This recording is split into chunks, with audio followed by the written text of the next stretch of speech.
Hindi po ako nagmamarunong, hindi po ako naipaglaban sa batas, kung ano man yan, yun man ang tingin nyo. Basta ako po, naghahanap buhay lang po ako ng tama at lumalaban po ako ng patas, di ba? Naghahanap na po ako ng pisto ko, yun lang man po yung ano ko, yung buta sa akin. Pero sana naman, maging fair lang naman talaga sana. Kung clearing, dapat clearing lahat. At pakiusap lang po sana, ilang clearing na po yung naranasan ko na kiniklearing ako, yung iba nagtitinda. Napaka-unfair po lang sa akin, masama po yung loob ko. Wala pa akong question sa clearing.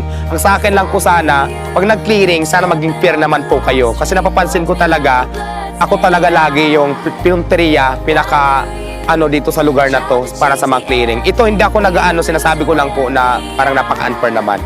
Hindi po ako lumalaban sa batas ha. Ang sinasabi ko lang, napaka-unfair po ng mundo kung ganun po lagi ang nangyayari. Puro ako na lang yung nakikita. Sana, kung magki-clearing kayo, sana lahat din. Di ba? Mayroon pa nga dito kasi ako lang daw talaga yung punteriya, hindi daw sila. Tama ba yun? Para-paras lang naman kami tinda, para-paras lang naman kami vendor. Pwede ba yung ganun, yung marinig ko?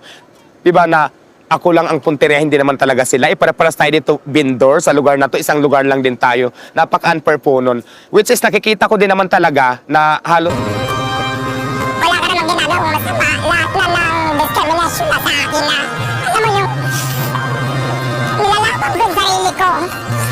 Tapos, ang akala ko kayo, hinahanap natin, mabuhay ako. Tapos lahat ng taong discrimination sa iyo, lahat na, nilaitin ka, parang mahirap, parang kumain sana, ayaw ko na sana ibalik yun. Yun yung mga hindi ko makakalimutan sa buhay ko.